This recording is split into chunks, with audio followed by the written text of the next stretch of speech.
Let's get right into it. Today, we're breaking down the mechanics of a dictatorship. We're tracing the devastating historical consequences of one man's rise to absolute power, Adolf Hitler. It's a heavy topic for sure, but understanding the precise anatomy of how a modern society was dismantled and then dragged into global conflict is absolutely crucial to understanding world history. So think about this.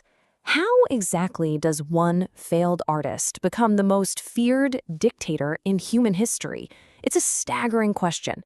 We're going to track a path from total obscurity to absolute tyranny, exploring the rise, the consolidation of power, the plunging of the world into war, and the regime's ultimate destructive downfall.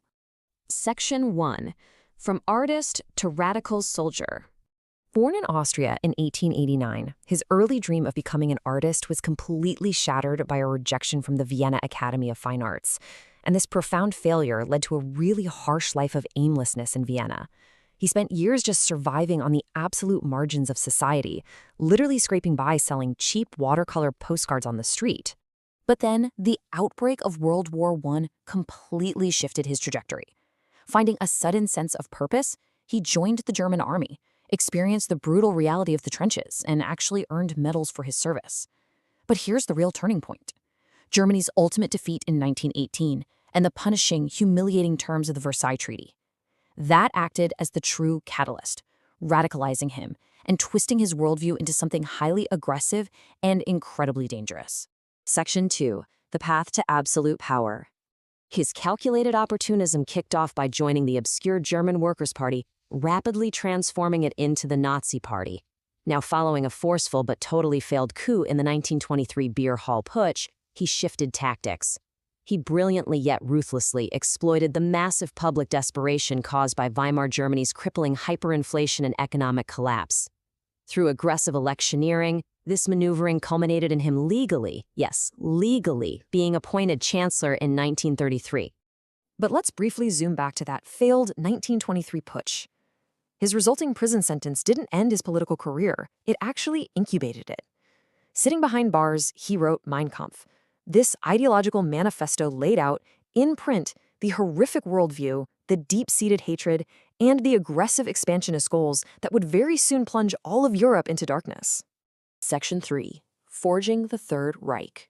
Once he was chancellor, the immediate objective shifted entirely to the ruthless consolidation of power. The fragile, economically drained Weimar Republic was completely dismantled. In its place rose the totalitarian Third Reich, a state where public desperation was weaponized to destroy democracy, replacing it with a heavily propagandized authoritarian machine. To maintain absolute control, the regime erected 4 unshakable pillars. They established total media control to silence literally any opposition, initiated rapid military expansion that totally violated international treaties, implemented increasingly extreme policies, and obsessively constructed a massive cult of personality. It was a system perfectly designed to isolate citizens from the truth and demand unquestioning obedience. Section 4.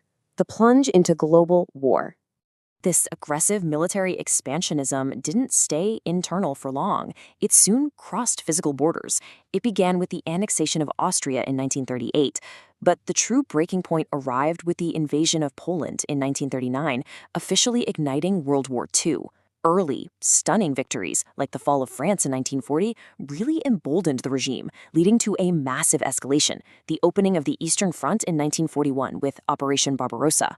But momentum doesn't last forever. While those early victories seemed completely unstoppable, massive strategic blunders began to pile up. The sheer overextension of military forces, most notably those freezing, grueling, and ultimately disastrous campaigns in the Soviet Union, shifted the momentum squarely against the regime. Section 5. Atrocities and Ultimate Downfall. As we study this era, we must look directly at the darkest chapter of human history. The Holocaust requires our deep, unwavering remembrance. The systematic persecution of Jews and other marginalized groups, the mechanized creation of death camps, and the unimaginable suffering that followed represent an absolute low point for humanity. Millions of innocent lives were intentionally destroyed by a toxic, hateful ideology. It is a reality we must never, ever forget. Meanwhile, on the military front, the end was rapidly approaching.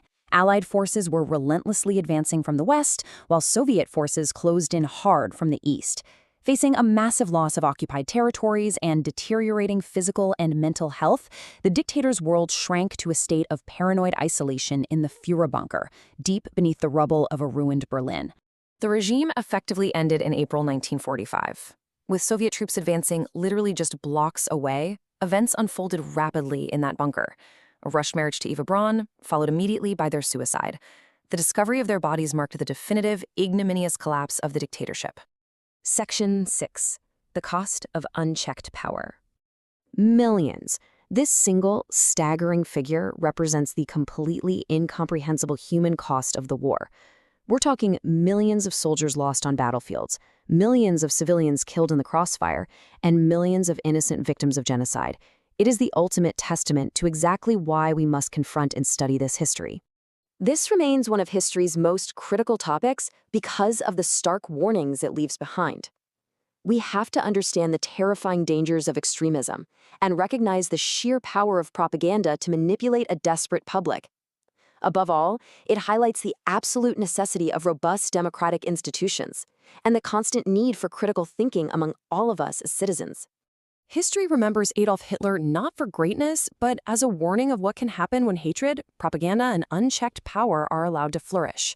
As we look at the world today, the ultimate question remains: are we recognizing the warning signs in our own time, or are we taking our democratic values for granted? Thanks for joining me to unpack this essential explainer.